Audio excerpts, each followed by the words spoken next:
నీ నుదుటి మీద వ్రాత. అందుకని ఆయన దగ్గరికి వెళ్తే ఎవరు నోరు చాలా జాగ్రత్త పెట్టుకుంటాం. నేను ఎన్ని దెబ్బలు తిన్నానో, ఎన్ని లంపకాయలు తిన్నాను ఆయనతోటి. ఎందుకంటే తెంగర బుచ్చిలాగా మాట్లాడేవాడిని ఆయన దగ్గర. ఎవరి మీదైనా కంప్లైంట్ చేసినా కొడతాడు.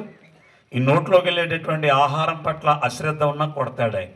దాని గురించి మనం మధ్యలో మాట్లాడుకునే ముందు అటువంటి వాక్ క్షేత్రాన్ని ఎవరైతే సరి చేసుకుంటారో వారి జీవితం 3 పువ్వులు 6 కాయలు కాదు 36 కాయలుగా ఉంటుందట.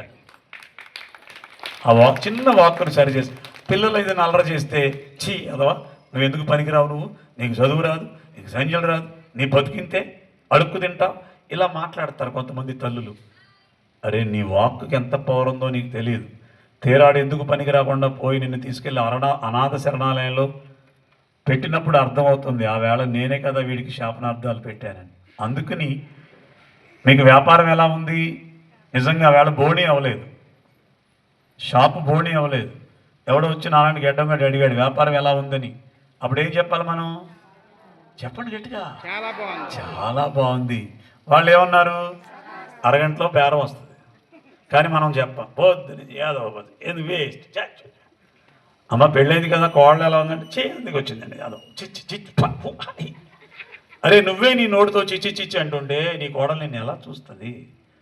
అందుకని పరిస్థితులు ఎలా ఉన్నా సరే ఒక్క వాక్క్షేత్రాన్ని కనుక మనం సరి చేసుకొని నేను చాలా బాగున్నాను, వెరీ హ్యాపీ అని అనుకున్నావా, మీరందరూ అద్భుతంగా పత్రి మహారాజులా, ఒక రాముళ్ళ, ఒక కృష్ణుళ్ళ, ఒక పోలేరమ్మల అందరి చేత ఆరాధింపబడతాము అని చెప్పినటువంటి మహాయోగి పొంగవుడు జగద్గురు బ్రహ్మర్షి పత్రి మహారాజ్. ఒక్క 5 నిమిషాలు ఈ ధ్యానం యొక్క విలువల్ని మనం ప్రాక్టికల్గా, పాటలు విన్నాం కదా ఇప్పుడు దాకా, మాటలు వింటున్నాం, అవే మాటలు అవే పాటలు కళ్ళు మూసుకొని విందాం. అప్పుడు దాంట్లో ఎంత ఎనర్జీ ఉందో మనకే తెలుస్తుంది. ఈరోజు ఇక్కడ ఈ ప్రోగ్రాం పెట్టుకున్నారని వైజాగ్లో ఉన్న ఆయనకి తెలిసి అక్కడి నుంచి సింహాద్రి ఎక్కి వచ్చాడట ఇక్కడికి. ఒకసారి ఆయనకి చప్పట్లు కొడదాం. ఎక్కడ వైజాగ్, ఎక్కడ వేల్పూరు. ఆయన తప్ప నా కుర్చీలు ఈ చివరి నుంచి ఆ చివరి వరకు వేయించాడు ఆయన. శరత్ బాబు గారు గంటకో ఫోన్ నాకు, బయలుదేరామంటే మళ్ళీ బయలుదేరారా.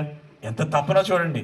ఆ తపనకి ఒకే ఒక కారణం, ఈ ఊరంతా ఆరోగ్యంగా ఉండాలి, ఈ ఊళ్ళో వాళ్ళందరూ ఆనందంగా ఉండాలి. ఇంకా వేరే ఏది లేదు వాళ్ళకి ఆలోచన. మరి ఆ ఆరోగ్యం, ఆనందం తీసుకునే ధ్యానం ఒక గురువు ద్వారా సాధ్యమవుతుంది కనుక అందరి దగ్గర గురువు ఉన్నాడు ముక్కులో, కానీ ఎవరు పట్టించుకోరు. అందుకనే గురువు లేని విద్య గుడ్డి విద్య. ఏదైనా చిన్న వినకూడదు విన్నారా, బాబోయ్. ఆనందం వచ్చిందా, బాబోయ్. అన్నిటికీ బాబోయే.